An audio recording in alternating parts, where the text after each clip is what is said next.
Республикари врендегензем кулленех ачаземшін чунне барза тұрышашы. Пәлюбанезір бұшне тәрлі конкурс омордурада візем яланах малда.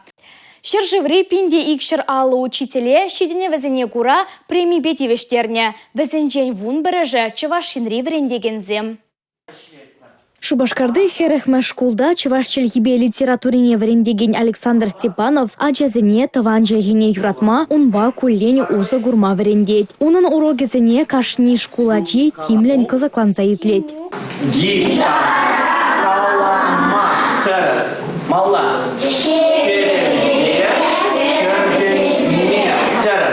Кунзурбушне Александр Марсович тәрлі конкурс мероприятий зенчеде хастар хучынат, тыдыжах малды вырынзыне дугать. Кыжал шержыван тәп хулинже, юба уехен бушлама женже ирдеген класс ердюжизен форумне де кайма хадырленет выл. Шагын бектору жуллы булны, она хыйын енчекне де хулымлатма май барать. Александр Марсович Россия президентжен Владимир Путинын премине тивешне. Унба бірле тада республикари вуна врендеген. Візем Шубашкар, шене Шубашкар, уладыр шамерле хулзенже, тада Куславка, Елчик, Варнартара Хесинджи, Шкулзенджи вайхураше. Везене икшер пин тенге кеде.